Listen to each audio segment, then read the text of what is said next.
Welcome to এডুটেক্স Niranjan YouTube channel. সকলেই অবগত আছেন যে হোলিস্টিক প্রগ্রেস রিপোর্ট কার্ড অর্থাৎ সার্বিক প্রগতি নিদর্শনপত্র 2025 শিক্ষাবর্ষ থেকে চালু হয়েছে। তো এই সার্বিক প্রগতি নিদর্শনপত্রে ফরমেটিভ ইভ্যালুয়েশন এর একটি বিষয় রয়েছে। তো এই ফরমেটিভ ইভ্যালুয়েশন আপনারা কি পদ্ধতিতে নিতে পারেন সেটা এই ভিডিওতে আলোচনা করব। আর এই ফরমেটিভ ইভ্যালুয়েশনের জন্য কত মার্ক রয়েছে দেখুন। একটা কথা মনে রাখতে হবে, আমাদের প্রত্যেক মাসে তৃতীয় সপ্তাহে ফরমেটিভ ইভ্যালুয়েশন নিতে হবে এবং চতুর্থ সপ্তাহে হবে রিমেডিয়াল টিচিং। তৃতীয় সপ্তাহে ফরমেটিভ ইভ্যালুয়েশন নেওয়ার পর আপনি যে ঘাটতি বা দুর্বলতা ফাইন্ড আউট করবেন সেই ছাত্রছাত্রীটির, তাকে ইন্ডিভিজুয়াল রিমেডিয়াল টিচিং দিতে হবে তার ঘাটতি পূরণ করার জন্য।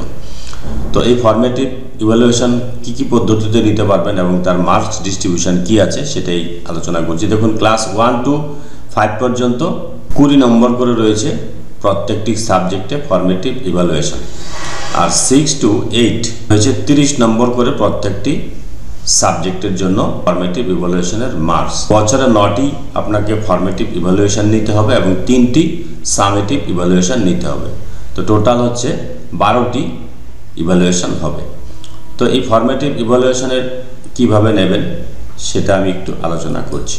দেখুন, formative evaluation HPRC holistic progress report card কি subject wise and subject link cognitive psychomotor learning outcome wise evaluation system.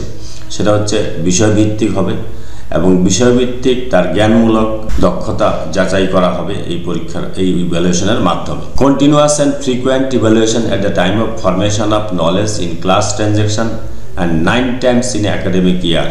অর্থাৎ ক্লাসরুম ট্রানজ্যাকশন যখন চলবে, ক্লাসরুম চলাকালীন তার যে জ্ঞান অর্জন হবে সেই জ্ঞানের মূল্যায়ন বারবার মূল্যায়ন করতে হবে। সেটা কতবার হবে? 9 টাইমস, 9 বার হবে, 9 বার বছরে in academic year for each subject, প্রত্যেকটা সাবজেক্টে।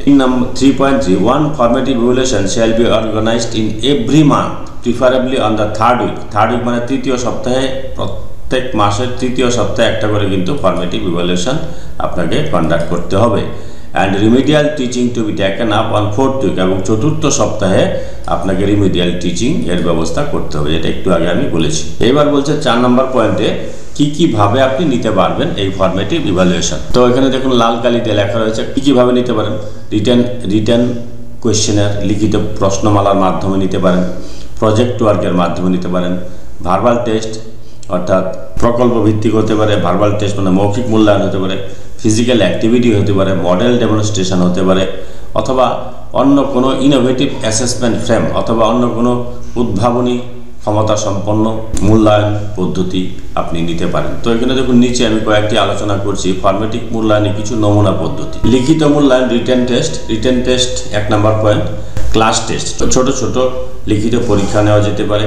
ওয়ার্কশিট অর্থাৎ কিছু প্রশ্ন কাগজে লিখে বা বোর্ডে লিখে আপনারা দিতে পারেন, সমাধানের জন্য গ্রুপ ওয়াইজও দিতে পারেন বা ইন্ডিভিজুয়াল দিতে পারেন।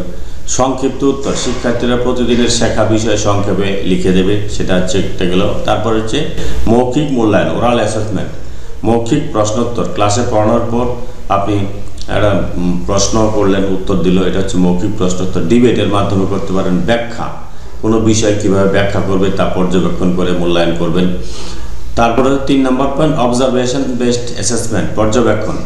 ক্লাস পার্টিসিপেশন অর্থাৎ ক্লাসে কে কতটা মনোযোগী এবং কে কীরকম অংশগ্রহণ করছে তা দেখা। শারীরিক কার্যক্রম যেমন চার্ট তৈরি করা, ম্যাপ আঁকা, হ্যান্ডস অন কাজ, হাতে কলমে যে সমস্ত কাজ আমরা দিই প্রকল্প ভিত্তিক কাজ পর্যবেক্ষণ করে আপনি কিন্তু মূল্যায়ন করতে পারেন।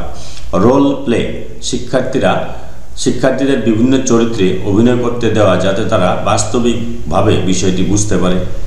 তারপর প্রকল্প ভিত্তিক মূল্যায়ন, প্রজেক্ট বেসড অ্যাসেসমেন্ট, গবেষণা প্রকল্প, শিক্ষার্থীদের কোনো নির্দিষ্ট বিষয়ে ছোট ছোট গবেষণা করানো। গোষ্ঠী কাজ, গ্রুপ ওয়ার্ক, শিক্ষার্থীদের দলে ভাগ করে একটি নির্দিষ্ট কাজ দেওয়া এবং সেটা যাতে তারা সম্পন্ন করে সেটার পর্যবেক্ষণ করা, কে কীরকমভাবে সম্পন্ন করলে তা পর্যবেক্ষণ করে আপনি ফরমেটিভ ইভ্যালুয়েশন করতে পারেন। মডেল তৈরি, বিজ্ঞান বা পরিবেশ সংক্রান্ত মডেল তৈরি করানো যেতে পারে।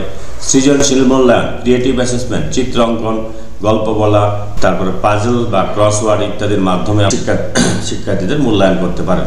শেখা বিষয় নিয়ে শিক্ষার্থীরা নিজেদের ভাষা গল্প তৈরি করবে, চিত্র অঙ্কন, কোনো গল্প বা ঘটনা বুঝতে শিক্ষার্থীদের ছবি আঁকতে বলা ইত্যাদি এইভাবে আপনারা করতে পারেন। প্রযুক্তি নির্ভর মূল্যায়ন, technology based assessment, digital quiz, video reflection, শিক্ষার্থীরা একটি ভিডিও দেখে সেটি থেকে তারা কী শিখলো তা ব্যাখ্যা করবে। সহপাঠী মূল্যায়ন, পিয়ার অ্যাসেসমেন্ট, বন্ধুবান্ধব যারা সহপাঠী রয়েছে তাদের মাধ্যমে মূল্যায়ন। শিক্ষার্থীরা একে অপরের কাজ পর্যবেক্ষণ করে মতামত দেবে। দলগত আলোচনা ও প্রতিক্রিয়া হবে। তারপর আত্মমূল্যায়ন, সেলফ অ্যাসেসমেন্ট, শিক্ষার্থীরা তাদের শেখা বিষয় নিজেরাই মূল্যায়ন করবে। একটি চেকলিস্ট ব্যবহার করে তারা তাদের দুর্বল ও শক্তিশালী দিকগুলো চিহ্নিত করবে। এগুলো হচ্ছে ফরমেটিভ ইভ্যালুয়েশনের কিছু নমুনা। আপনারা এইভাবে ফরমেটিভ ইভ্যালুয়েশন করতে পারেন, অথবা আপনারা নিজেদের উদ্ভাবনী শক্তিকে কাজে লাগিয়ে বিভিন্নভাবে আপনারা কিন্তু এই ফরমেটিভ ইভ্যালুয়েশন করতে পারেন। এই হচ্ছে বিষয়। এই হোলিস্টিক রিপোর্ট কার্ড নিয়ে আমার আগেও ভিডিও দেওয়া রয়েছে, আমাদের চ্যানেলে পেয়ে যাবেন সমস্ত video. Holistic report card manually কী করে ফিল আপ করবেন সেগুলো দেওয়া হয়েছে। তারপর কগনিটিভ ডোমেনে কী কী কন্টেন্ট রয়েছে সেগুলো দেওয়া হয়েছে, সেগুলো আপনারা একটু দেখে নেবেন, তাহলে আশা করি কাজে লাগবে। যদি ভিডিওটি ভালো লাগে please like, share and subscribe this channel to get notification of the next update. Thanks for watching this video.